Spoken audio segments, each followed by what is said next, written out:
next presenter is someone who's visited London a couple of times, a visit to our country. He's done industrial design from London and done a lot of automotive work. He's also, in his previous stint in India, worked with Art Denox.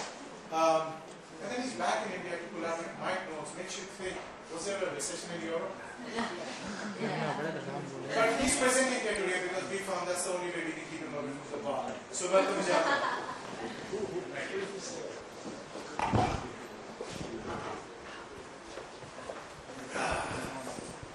Hello, good evening.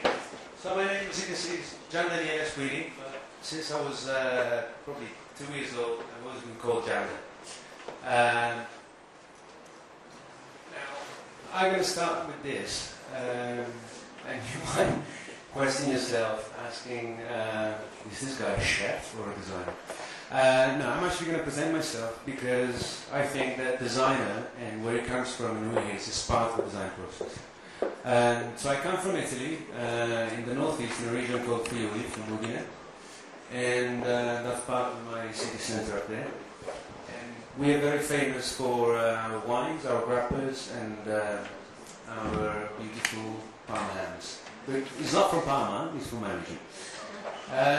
We're also famous for companies like Moroso or Fantoni, and we also do boats in Trieste, which is right close to Slovenia, there on the top. So, after studying in Italy, after my 5th grade, I decided to go to England, and I finished my A-levels there, and then joined Cornell University for a product design course. After which I went to Germany to do automotive design, even though I didn't have anything to do with automotive. It was my dream, and I managed to join this company. It's called Faurecia, a French company, who is probably one of the 2 world leaders together with Johnson Controls doing and producing automotive materials. So I joined the research and development group of the company, and I've been working on door panels and instrument panels. But that's just a part of my life. After which, I decided to move again. And I moved again to England, and I joined Centre St Martin's, which was a pretty dark period of my life. No, it was, and I'll explain why. Because being a designer, we always need problems to solve.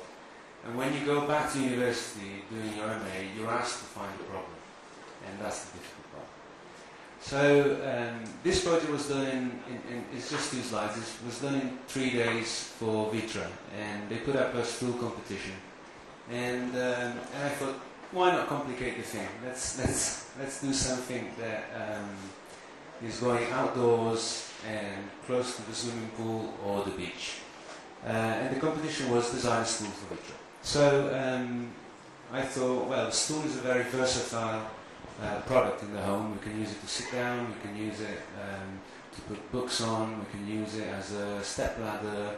There's infinite ways of doing with this object. So I thought, let's bring that on the beach or on the swimming pool.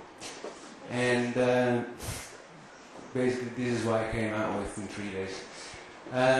It's basically a mix between a chair and a stool that can be used, as you can see from the middle image with the lady standing there, not the one in the water, as a chair, or the one next to it as a floating chair, or as a stool with the guy drinking his beer, or to hide your properties on the beach, basically. I think for 3 days it was pretty good. I was satisfied with it, but didn't get any awards, but that's not the point. This was another project I did in Milan with the studio I collaborated with for 1.5 years. It was a project for a Frankfurt new terminal global concept. So it was about the check-in, the gates, the lounge areas, basically the old look of the airport. And we got inspiration together with one of the studio partners looking at fuselages of airplanes, and how we could basically take this fuselage and the old basically airplane into the airport. So we used you can't see really well. We used this curved aluminium panels as a concept with the backlighting from the top. So it just looks like the plane is basically in there. Again here at the bottom, they had these horrible glass panels where everybody put their hands, and so obviously it was always dirty, and we thought, why not put some serigraphies or sandblasting and take, again, like you took the plane into the terminal, we take the clouds into the gate.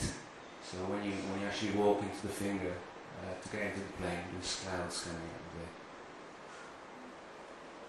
And this was the project I've been collaborating with Adrian. Part of it was done last year during the 3 months I spent with the company, and the other part was done together with Mike in the studio. And the only inspiration from the project came from, well, I'm Italian, I'm in India. Let's do a project about spices being taken to Europe. So I was looking at the different spices, and I took inspiration from this, forgotten that name. Anyway, from these paintings, but they're not they're prints, from this German guy who looked at something like 300 different exotic plants and did a collection on a book about all these plants, and did these lovely drawings in very much detail. So he took sections of the fruits, the flowers, and all parts of the plant. So the first inspirations led to some very simple drawings, which I then used to make products. When I looked at the company, there was a horrendous need for products that had to go in the office spaces or the bathroom. And the company, as you know, made only stainless steel products, and I thought there was the need to bring in new materials as well. So one of the first really rough 3D models was this pencil sharpener, which moves up and down and is taken from a cashew nut shape. And then I was looking at the pomegranate, which is cut into sections, and I used that as a pattern for soap bars, again in the bathroom, or for toothbrush holder. And then the final inspiration actually came from this Alkakendri stem. So from the far left you can see the development project. The first actual part was supposed to be wood and then turned into terracotta, and the shape then developed into the last one. Then why terracotta? I'm Italian, and in Tuscany there is a very rich market in terracotta. Beautiful vases, beautiful decorative items, beautiful glazes. So in my house we use a big vase to put umbrellas. So I thought, why not mix the two? And this is what happened. From then, I thought, why not use this terracotta piece and develop something more interesting in it, do other things. So one of them turned into a garden lamp, which you can see on the left side, and the other one turned into an ashtray. And all of them carried on following the same floral inspirations. And that later on developed into a series of objects.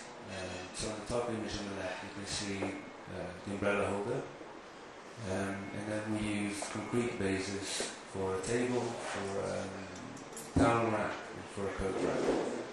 On the far right you can see a toilet brush and toilet paper holder, and at the bottom is just a study of different tables you could develop using the same basis with different steel parts.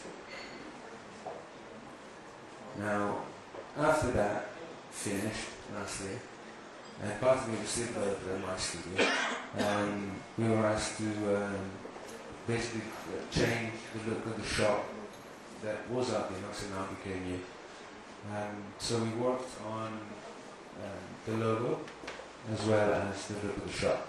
Now the inspiration for the shop comes from the images you can see on the top left, which has got lots to do with shadows and straight lines.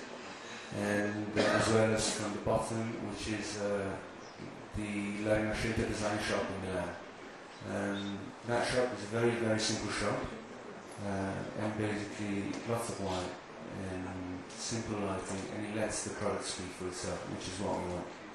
The idea of the shop is basically a collection of products done by myself, Mike Knowles, Priya Seth in ceramics, and Gaurav Gupta in textiles, as well as other people. And the whole idea behind it is bringing out the craft element into basically the Indian craft element into the shop, but transform them into a product that goes further. Some of them here we got on the top left side the initial concept for the shop, which was supposed to be scanned, but then got changed into you. And the other pictures are just the images of what the shop looks like now.